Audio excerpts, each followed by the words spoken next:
Diana tells us that of the 7 cows they have at the farm, they're currently milking 3 cows, which have a total of 110 liters. 2 cows produce 35 liters each and the other produces 30 liters. There is also a ready market from the many neighbors and shops surrounding their farm. 3 cows are being milked. I can say that the milk production has gone a little down because they are in calf, but usually we have 100 to 110 liters because there is a cow that produces 35 liters, the other one produces 35 liters and the other one 30. We have so many neighbors and so many shops, so we sell it around. A well-fed heifer is able to show signs when she's due for service. Diana tells us that having spent time with the cows, she now knows when they are in heat. Signs of heat include restlessness, moving, and a clear discharge from their genital area. Diana uses artificial insemination to serve her cows when they come on heat. You have to learn, you have to spend time with the cows, with the heifers, to know what sign they show when on heat. We use AI. Currently, there is a reduction in milk prices. Diana says that due to this, milk has flooded the market. This is a great challenge that she is facing as of now.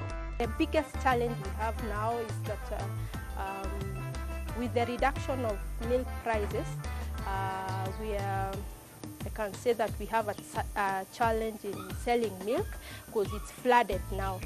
Very many farmers are all over taking their milk around.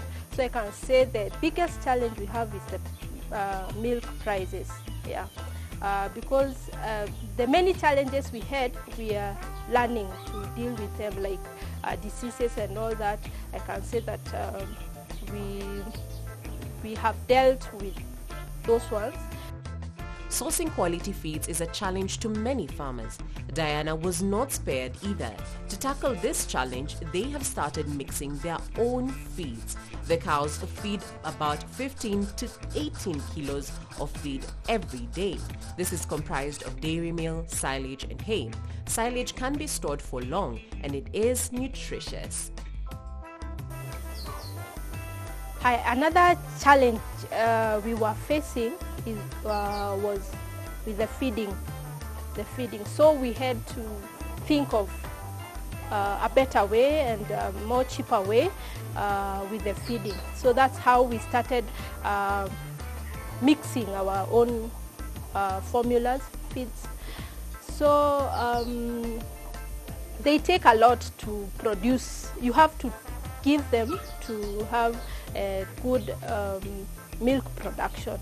So why we do silage is because we want to store food for a long time, and when you silage it, it's nutritious.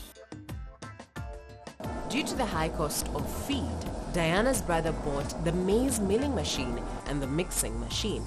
By producing their own feeds, Diana tells us that only the profit margins have increased. They only buy the raw materials, which include pollard, sunflower, cotton seed cake, maize germ, maize bran, and others. Using this, they mix in certain ratios to make their own ratios. This is our warehouse. This is where we make our feeds. When the feeds got too expensive, we had to think of a way out, of a cheaper way. So my brother owns the company, so he had to buy the machines. We can say that since we started producing our own feeds,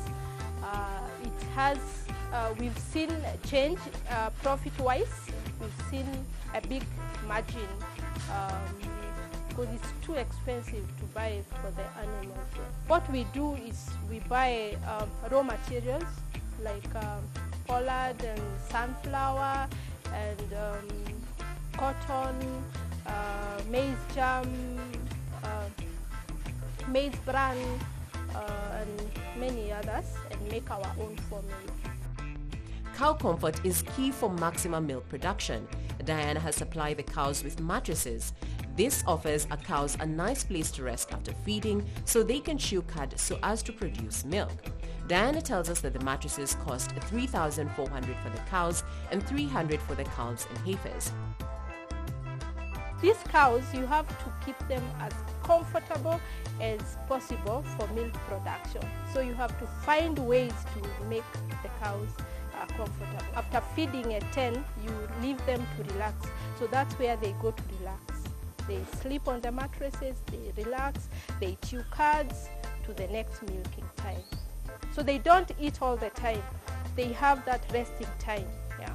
So the rest time, they'll rest on the mattress. Diana advises anyone aspiring to venture into the dairy industry to start from somewhere and grow. My advice will be an advice I've been given by so many other farmers, that you have to start from somewhere. You have to start from somewhere.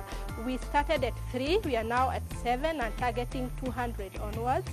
So if you have something to start, if you have money to start with one cow, just start. If you have to start with a calf, just start. Start from somewhere. Yeah. And this, I must tell people that this is a well-paying job. She adds that dairy farming is a good job with a reliable income. Keep it tuned to KTN Farmers TV. Dairy Farms endeavors to clearly guide and educate you on the best ways to start and run your dairy farm.